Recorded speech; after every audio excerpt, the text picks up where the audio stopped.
Que la grâce du Seigneur Jésus-Christ, l'amour de Dieu le Père et la communion du Saint-Esprit puissent être avec vous tous qui venez de suivre et qui est en train de suivre cette vidéo. Ce message est pour toutes les églises de la Guyane, les leaders spirituels et la jeunesse. Je voudrais vous rapporter un message et vous expliquer certaines choses qui sont en train de se passer dans la ville. Aujourd'hui, par exemple, nous voyons que dans notre pays, la Guyane française, il y a beaucoup de batailles, il y a beaucoup d'enjeux, il y a beaucoup de défis qui se présentent devant nous. Et quand nous regardons par exemple les secteurs de la société, nous pouvons voir que dans certains secteurs, il y a des problèmes. Nous pouvons voir dans l'éducation, nous pouvons voir même dans l'économie, il y a certains problèmes. Et quelle est la réponse et quelle est l'attitude de l'Église de Christ face à tous ces défis, face à ces situations? L'Église a pratiquement laissé le pays. L'Église a pratiquement abandonné. Mais comment? Comment une Église peut abandonner un pays?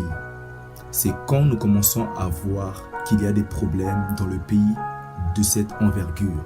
C'est quand nous commençons à voir que les choses qui se passent ne sont plus normales. Ça veut dire que le ciel spirituel du pays est fermé. Et nous avons besoin d'hommes et de femmes pour se lever dans ces derniers temps et ouvrir le ciel de la Guyane à nouveau. C'est vrai, aujourd'hui, il y a beaucoup d'indifférents entre pasteurs. Il y a des problèmes.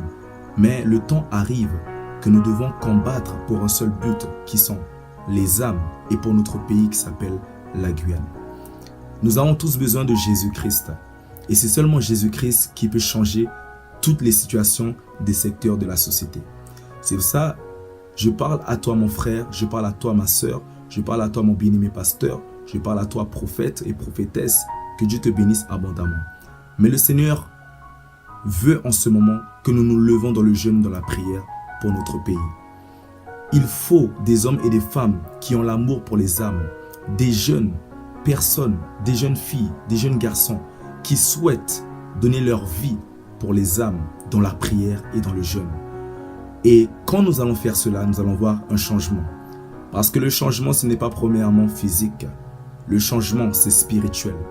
Si nous arrivons à percer le spirituel, vous allez voir que le ciel va s'ouvrir et la bénédiction va descendre sur notre pays bien-aimé qui s'appelle la Guyane.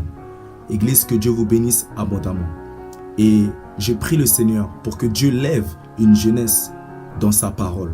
Je prie le Seigneur pour que Dieu puisse toucher des cœurs d'hommes et de femmes de Dieu qui vont rentrer dans cette prière pour notre pays. Le temps arrive que nous devons commencer à faire des conférences, commencer à faire des croisades. Et je crois que Dieu va faire quelque chose. Laisse un peu ton problème avec ce pasteur.